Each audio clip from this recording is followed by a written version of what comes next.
یقیناً جو ہے نا جو سیکھا ہوا ہے اس کو آگے سکھانا، شمع سے شمع روشن کرنا، دیے سے دیا جلانا بڑا اہم ہے۔ اچھا شاکیہ، نوجوان آج کل جو ہیں ان کے پاس ڈگریاں تو موجود ہیں اور تعلیم یافتہ اپنے آپ کو کہلاتے ہیں، اور میں نے تو بہت زیادہ پڑھے لکھے بچے بھی جن سے میں ملا، لیکن جب ان سے گفتگو ہوتی ہے تو وہ کسی خوف کا شکار ہوتے ہیں اور وہ احساس کمتری میں مبتلا ہوتے ہیں، اور وہ اپنا جو ہے نا معافی ضمیر وہ بیان کرتے ہوئے ہچکچاتے ہیں۔ تو آپ کیا سمجھتی ہیں کہ نوجوانوں میں خود اعتمادی کی کتنی زیادہ اہمیت ہے موجودہ زمانے میں، جبکہ آپ کا مقابلہ بڑی اقوام سے ہے؟ جی سر، مجھے یہ سوال آپ کا بہت زیادہ پسند آیا۔ جیسا کہ میں نے کئی سرکاری اداروں میں بھی اس طرح ایز اے ہوسٹ کام کیا ہے، اور پرائیویٹ اداروں میں بھی، اور اپنی سوسائٹی کے حوالے سے بھی میں نے بہت زیادہ، جیسے میں ہر ادارے میں جاتی ہوں، سٹی کا ہر ادارہ مجھے جان رہا ہوتا ہے، ولیج کا ہر ادارہ مجھے جان رہا ہوتا ہے، ان کے ساتھ میری بات چیت ہوتی ہے اس طرح سے۔ اگر اسٹوڈیو کی بات کروں میں، تو اسٹوڈیو میں جب بہت بڑے بہت جیسے کسی بھی سوسائٹی کے یا کسی بھی ڈپارٹمنٹ کا بہت بڑا آدمی آ کے بیٹھتا ہے ہمارے سامنے، اس کی کام پہ ٹانگ رہی ہوتی ہیں، اور ہم یہ سوچ رہے ہوتے ہیں کہ اکثر ہم لوگ ایریٹیٹ ہو جاتے ہیں، ہم اپنے پروڈیوسر کو بولتے ہیں کہ یہ کیا ہے، یہ اس لیول پہ آ کے بھی اگر یہ اتنا وہ ہچکچا رہے ہیں ان چیزوں سے۔ تو اگر نوجوان نسل کی بات کی جائے تو یہ پیرنٹس کا بھی یہی زور ہے کہ آپ فلاں سبجیکٹ میں، سائنسز کے سبجیکٹس میں، فلاں سبجیکٹس میں ایم فل کرو، یہ کرو۔ آپ بڑے فخر سے کہہ رہے ہیں ہم فلاں یونیورسٹی سے، پاکستان کی یونیورسٹی سے ایم فل کریں گے، پی ایچ ڈی کریں گے۔ سر میں اگر اپنا ذاتی طور پہ بتاؤں، میں نے بی ایس کے بعد کوئی بھی ڈگری نہیں لینی، یہ بیسک ہے، میں نے لینی ہے، اور اس کے بعد میں نے اپنی ایک اچھی جاب سیٹ کرنی ہے۔ اور اس کے ساتھ ساتھ جیسے آپ کانفیڈنس کی بات کر رہے ہیں، تو اس سب کے ساتھ ساتھ انسان کو یہ ساری چیزیں ساتھ لے کے چلنی ہوتی ہیں۔ جیسے اگر بندہ ایف ایس سی ہے بچہ، لیکن اس کو اگر وہ کہیں پہ گیا ہوا ہے، تو اس کا کوئی بھی اینکر آ کے انٹرویو لے رہا ہے، تو وہ یہ بولتا ہے کہ میں ماما سے پوچھ کے آتا ہوں۔ اکثر میرے ساتھ ایسا بھی ہوا ہے، ایف ایس سی والے بندے 18-20 سال کا بندہ جا کے بولتا ہے میں ماما سے پوچھ کے آتا ہوں۔ تو یہ چیزیں، اور پھر وہ کبھی ماما سے پوچھ کے آتا نہیں ہے، یہ ماما سے پوچھنا نہیں ہوتا، یہ لیک آف کانفیڈنس ہوتا ہے۔ تو یہ چیزیں بہت زیادہ ضروری ہیں ایک انسان کے لیے، اور بولنا سب سے زیادہ، جو اسپیکنگ سکلز ہیں نا، آپ کے پاس اگر آپ نے بہت ساری کتابیں بھی لکھ لی ہیں اور بہت زیادہ آپ فلاسفر ہیں، لیکن اسپیکنگ سکلز آپ کے پاس اچھی نہیں ہیں، تو آپ برینڈ نہیں ہیں۔ یہ چیز انسان کو برینڈ بنا دیتی ہے۔ جی یقیناً بڑی اہمیت ہے آپ کی گفتگو کی، آپ کے اندر اعتماد کے ہونے کی، اور آپ کے اندر اظہار خیال کی صلاحیت کی بڑی اہمیت ہے، اور آپ کی شخصیت اس کے بغیر یقیناً مکمل نہیں ہوتی۔ اچھا شاکیہ، آپ نے تو بڑا اس پہ کام کیا ہے، اکثر اسکول کے بچوں کو آپ انوالو کرتی رہتی ہیں، اور ان کو اسٹیج پہ پہنچانا، تیار کرنا، اور ان کے اندر اعتماد بھرنا، اس کے لیے بڑی آپ کی محنت ہے، آپ کی چیزیں مجھے ملتی رہتی ہیں، شیئر بھی آپ کرتی رہتی ہیں۔ آپ کیا سمجھتی ہیں کہ کمی کہاں سے جو ہے نا رہ جاتی ہے؟ کیا ہمارے بچے ہیں ہی ایسے، یا والدین کی طرف سے کمی کوتاہی ہوتی ہے، یا ہمارا تعلیمی نظام اس میں کچھ خامی ہے؟ وجوہات جو ہے نا وہ کیا ہیں کہ ہمارے نوجوانوں میں اعتماد اس طرح سے پیدا نہیں ہو پاتا؟ سر اس میں بہت ساری چیزیں آ جاتی ہیں۔ سب سے پہلے تو ہماری کنٹری کا جو سلیبس ہے نا، وہ زیادہ تر تھیوریٹیکل ہے، تو اس سے یہ ہوتا ہے کہ بچے کتابی کیڑے تو بن جاتے ہیں، لیکن ان کے پاس پریکٹیکل نہیں ہوتا، اور اورلی وہ بہت کمزور ہو جاتے ہیں۔ دوسری بات یہ ہے کہ بچے کو سب سے پہلے جو کانفیڈنس دیا جاتا ہے نا، گھر سے دیا جاتا ہے۔ وہ جو بھی بول رہا ہے، ایک تو تربیت ہوتی ہے، اس سے ہٹ کے اگر بچہ جو بھی بول رہا ہے اس کو ٹوکا نہیں جانا چاہیے۔ بچوں کو ٹوک دیتے ہیں تو پھر یہ ہوتا ہے کہ بچے کو میڈم اچھے سے اسپیچ تیار کرواتی ہیں، اس کو کسی بھی حوالے سے تیار کرتی ہیں، لیکن وہ یہ کہتے ہیں کہ ہم اپنے پیرنٹس کے سامنے نہیں بول سکتے، تو اس کے پیچھے کوئی اور لاڈ نہیں ہوتا، کچھ نہیں ہوتا، وہ جسٹ یہ ہوتا ہے کہ گھر پہ ان کو اس طرح کا کانفیڈنس نہیں دیا جاتا کہ وہ ان کے سامنے بھی پرفارم کر سکتے۔ اب آپ نے بھی کافی سارے ریزلٹ سرمنیز میں دیکھا ہوگا، پیرنٹس دیکھ رہے ہوتے ہیں اور بچے بالکل وہ پیلے پڑ جاتے ہیں اپنے پیرنٹس کو دیکھ کے کہ وہ ہمیں اس وقت دیکھ رہے ہوتے ہیں۔ وہ پیرنٹس اور وہ بچے بہت خوش قسمت ہوتے ہیں جو بچے انکریج ہوتے ہیں کہ ہماری فیملی ہمیں دیکھ رہی ہے اس وقت، اور وہ ان پیرنٹس کی ہی وجہ سے ہوتا ہے کہ جو ان کو اتنا بوسٹ اپ کر رہے ہوتے ہیں، اتنا کانفیڈنس دے رہے ہوتے ہیں۔ اس طرح کی اور بھی بہت ساری ریزنز ہوتی ہیں کہ جس سے کانفیڈنس نہیں ہوتا بچوں میں، لیکن یہ مین ہے۔ جی اچھا شاکیہ، ہمارے یہاں زیادہ بولنے والے کو زیادہ گفتگو کرنے والے کو عموماً پسند کی نگاہ سے نہیں دیکھا جاتا اور حوصلہ شکنی ہوتی ہے عموماً، اور بالخصوص ینگ لوگوں کو، بچوں کو بھی، کہ بھئی آپ بڑے سے زیادہ کیوں بول رہے ہیں، آپ ضرورت سے زیادہ کیوں گفتگو جو ہے نا کر رہے ہیں. تو کیسے بتائیں گی یا سمجھائیں گی کہ خود اعتمادی میں اور تلخ جو ہے نا لہجے میں اور فضول گفتگو میں کیا فرق ہے؟ Sir, excess of anything is bad. ہر ایک چیز میں توازن، بیلنس ہونا بہت ضروری ہے. دیکھیں، اگر کسی کو آپ کے مشورے کی نہیں ضرورت، آپ اس کو مشورہ دے رہے ہیں، تو مطلب یہ ایک چیپ بات ہوتی ہے. اب جہاں پہ ہماری ضرورت ہوتی ہے ہمیں وہاں پہ ہی صرف بولنا چاہیے، اور جہاں پہ ضرورت پڑتی ہے ہر صورت بولیں. جیسا کہ ایک حدیث بھی ہے، اگر کوئی غلط عمل کر رہا ہو تو سب سے پہلے اس کو ہاتھ سے روکیں، پھر زبان سے روکیں، پھر دل میں برا منائیں. ہمیں اپنے حصے کا کام کرنا چاہیے، لیکن اتنا بھی مطلب ایک ہوتا ہے نا، کانفیڈنس ہوتا ہے، ایک اوور کانفیڈنس ہوتا ہے. تو ان دونوں چیزوں کو بیلنس کرنا بھی کافی مشکل ہو جاتا ہے، اور یہی چیزیں بندے کو پھر ایک دوسرے ٹریک پہ بھی لے جاتی ہیں. جیسے اگر بہت زیادہ کوئی بولتا ہے تو ظاہر ہے اس کی پھر حوصلہ شکنی بھی بہت زیادہ ہوتی ہے، تو پھر وہ نفسیاتی مریض کی طرف بھی پھر بندہ چل پڑتا ہے. کہ اگر ظاہر سی بات ہے ایک بندہ بہت زیادہ بولتا ہے اور اس کو ہر کوئی ٹوک رہا ہوتا ہے، تو پھر وہ اس کی پرسنالٹی میں وہ بوسٹ نہیں رہتا.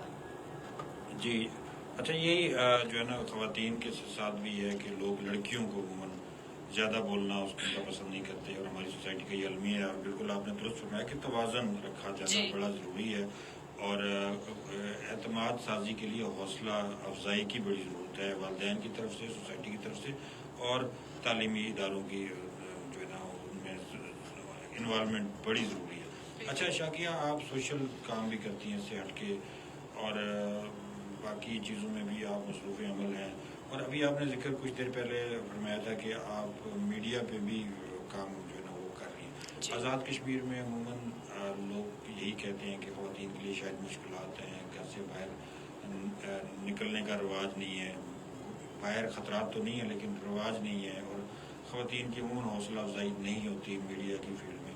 تو آپ کا اس فیلڈ میں ایکسپیرینس کیسا رہا؟ سر، کنٹینٹ بہت میٹر کرتا ہے.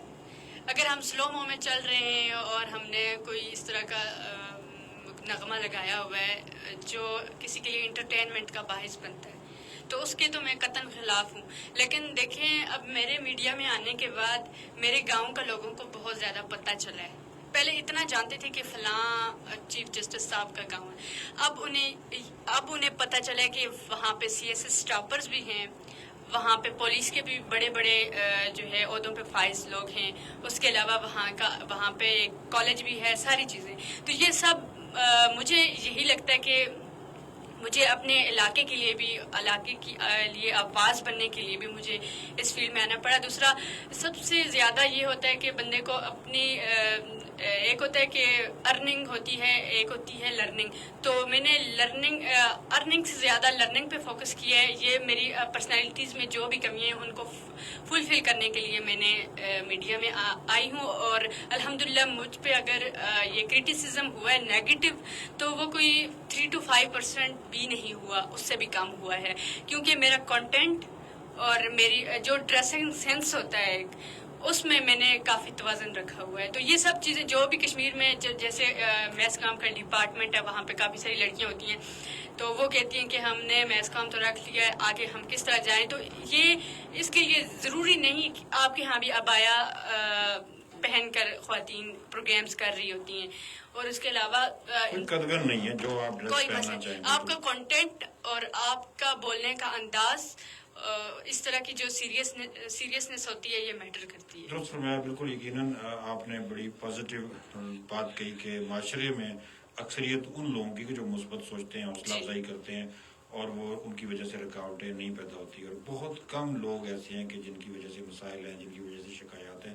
اور یہ بھی بات بڑی زبردست آپ نے فرمائی کہ خواتین کو لباس کی وجہ سے رکاوٹ جو ہے نا وہ نہیں ہے. جو لڑکیاں پردہ کرتی ہیں، عبایا پہنتی ہیں، اگر سوسائٹی یہ سمجھے یا وہ سمجھیں کہ ان کے لیے آگے بڑھنے میں مشکلات ہوں گی، بالکل ایسا نہیں ہے. ہر فیلڈ میں عبایا پہننے والی، پردہ کرنے والی، نقاب پہننے والی خواتین کو یکساں مواقع ملتے ہیں، میڈیا میں بھی ملتے ہیں.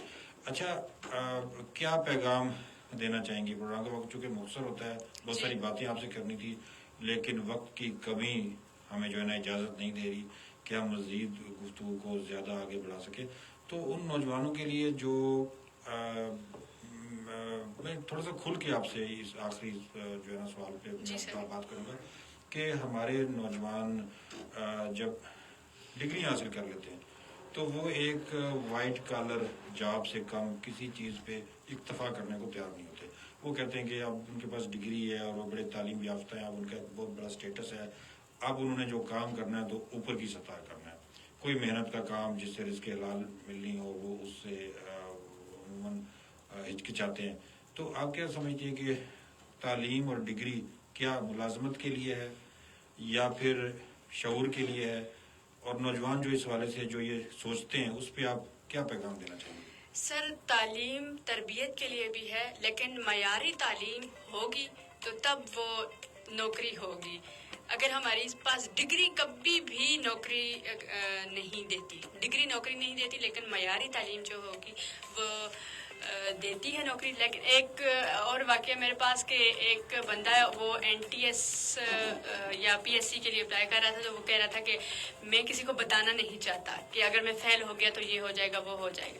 تو یہ ساری چیزیں کہ اتنی ڈگریاں لے کے بھی پھر یہ شرماتے ہیں ان کے لیے.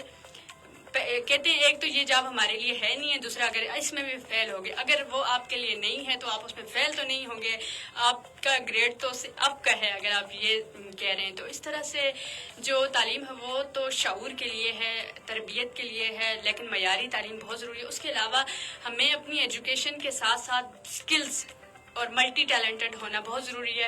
اور سب سے بڑی بات جو ہے، میری زندگی کا اپنا تجربہ ہے کہ مثبت مصروفیات جو ہوتی ہیں وہ کبھی بھی انسان کو بیکار نہیں بناتی ہیں. مثبت مصروفیات انسان کی زندگی کے لیے بہت زیادہ ضروری ہیں. جیسا کہ کہا جاتا ہے کہ خالی دماغ جو ہے شیطان کا گھر ہوتا ہے. تو یہ میرا سب سے اہم پیغام یہی ہوگا. جی بہت شکریہ. میرے ساتھ تھی شاکیہ نذیر جو نوجوان سماجی کارکن تھی. بڑی تفصیل کے ساتھ ان سے گفتگو ہوئی. میں پروگرام کے آخری حصے میں اپنی والدہ محترمہ کا ذکر کرنا ضروری سمجھوں گا. میری والدہ محترمہ کسی اسکول کالج یونیورسٹی سے نہیں پڑھی، میرے والد نے ان کو گھر میں پڑھایا اور بہت ساری تعلیمی یافتہ خواتین سے زیادہ ان کے پاس علم کا ذخیرہ تھا. بہت ساری تعلیم یافتہ خواتین سے زیادہ خود اعتمادی ان کے اندر تھی. بہت ساری تربیت یافتہ خواتین سے زیادہ وہ تربیت یافتہ تھی.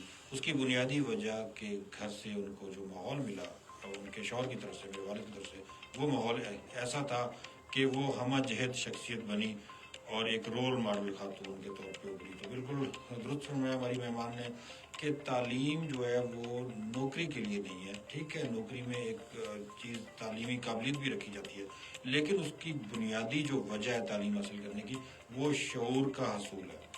اور اگر آپ تعلیم حاصل کرتے ہیں اس کے بعد یہ کہتے ہیں کہ نوکری ملنا فرض عین ہے تو بالکل آپ غلط ہیں. آپ کو اپنی اس سوچ پہ نظر ثانی کرنی پڑے گی. یقیناً ہمارا پروگرام آپ کو پسند آیا ہوگا. تھوڑا سا موضوع سے ہٹ کے تھا. ہم حالات حاضرہ پہ گفتگو کرتے ہیں عموماً اپنے گرد و پیش کے حالات، کشمیر اور اقوام عالم، سیاسیات پہ گفتگو تھی. آج تھوڑا سا ہٹ کے موضوع تھا. تو انشاءاللہ کل آپ سے دوبارہ اس وقت ملاقات ہوگی. اس وقت تک کے لیے اپنے میزبان صاحب کو اجازت دیجیے. اللہ حافظ.